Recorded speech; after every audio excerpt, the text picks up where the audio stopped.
Hello, it's me again, and now let's dive into an advanced version of this because I want to show you the prompt and how to set this up in detail. So in here in Make, you can open OpenAI and you have various options to configure your OpenAI module within Make. So in case you're having GPT or O1 models, you can use the create chat completion. I would recommend you this. And in here, you will find a list of all available models.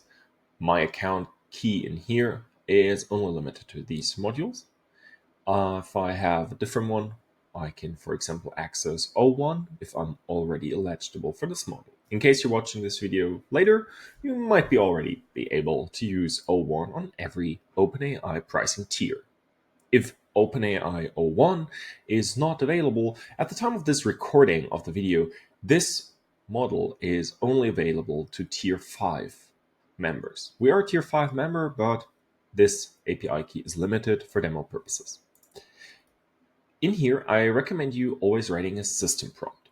A system prompt is hierarchically higher valued for the LLM compared to user prompt. You can imagine it kind of like the setting of a scene or building the foundation of your prompting chains. So now in here, as you saw probably in the previous video, is that we are going to customize an email based on an inquiry we got from a customer in a forum. Let's dive a bit deeper into what we're doing here in the text content. Therefore, let's go. You are tasked with writing a professional, warm thank you. And with this example, you can make it really nice. I recommend you actually using these kind of parameters because it helps the LLM to really structure it.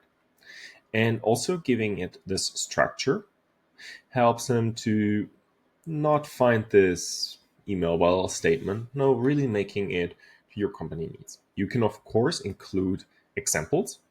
Huh? You can use our rules and constraints, but also you can write requirements, as you can see here. As we have this scenario as a template, you can of course use this prompt and use it as it is. As we are using this output in Gmail, we are going to return it as an HTML. And therefore, the initial lines are really helpful for the LLM to differentiate it. With this said, the response format is text.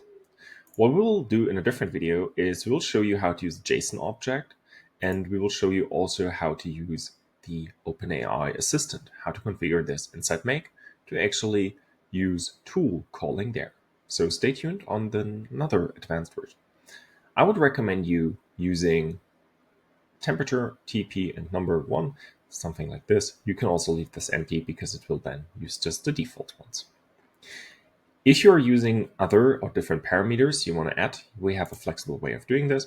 This is also something really unique for Make, as we are bringing this capability to you and having all of the LLM capabilities nearly represented already in here. So with this, I will finish now my advanced demo. And if you want to learn more how to use the JSON parsing or how you can use, for example, assistant functionalities and using tool calling there, I'm happy to show this to you in a different video. So stay tuned.